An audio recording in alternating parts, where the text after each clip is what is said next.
કાપો છે કે ને હું તારી કાપું તું મારી કાપ. અત્યારે ઘણો ક્રેઝ આલ્યો છે કે હું તારી કાપું ને તું મારી કાપ. ઉત્તરાયણના દિવસે પતંગ, ઓ મારે પતંગ સગી રહી છે. પતંગ સગી રહી છે. સુરત પતંગ એ સુરત કે અમદાવાદ કે એ રશિયાઓ બધા પતંગ સગાવતા હશે, તો મારે પણ અહીંયા ખૂબ પતંગ સગી રહી છે. એની વાત પૂછોમાં ઓ સેંકડો પતંગો ચડી ગઈ રહી છે. અને સાથે સાથે પ્લુમ ફુગા પણ આકાશમાં જઈ રહ્યા છે. અને અમારે શ્રેયભાઈ જો પતંગ ચગાવે છે. ઢીલ તો બહુ દીધી છે, દોરી છોડી દીધી છે ફૂલ. એ કે કપાઈ જાય તો ભલે કપાઈ જાય, કે આવતા વર્ષે દોરીની ઉપાધિ નહીં, કે એને આને આ દોરી આવતા વર્ષે લેવી નહીં ને, કે નવી દોરી લેવાની થાય ને. એટલે એમાં શ્રેયભાઈ દોરી છોડી દીધી ધોમ. પતંગ ક્યાં ઠેઠ આકાશમાં જવા દીધી. થોડીક છોડી છે. એ કેટલી દોરી છોડી તો એમ કે થોડીક જ છોડી છે. એ બહુ આગી પતંગ નથી ગઈ એમ.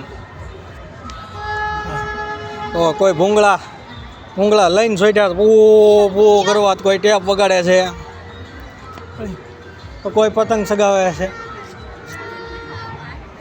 બધા હવની રીતે હવ મશહૂર છે પતંગ સગાવવામાં.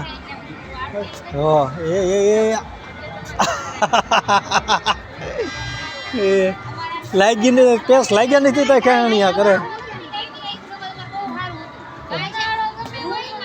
ભાઈ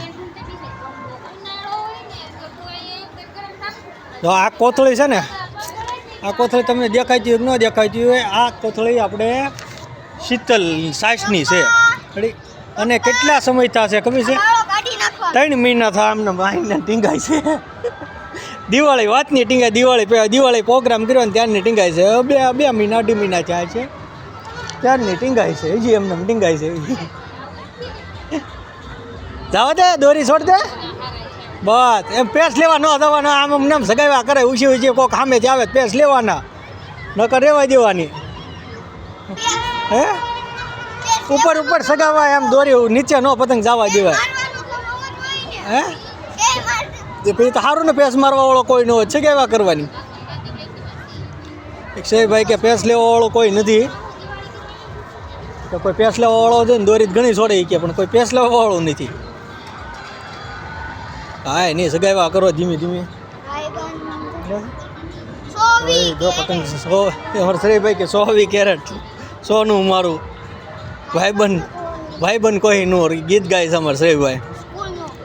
હે સ્કૂલનો ભાઈબંધ કે 24 કેરેટ સોનું મારું.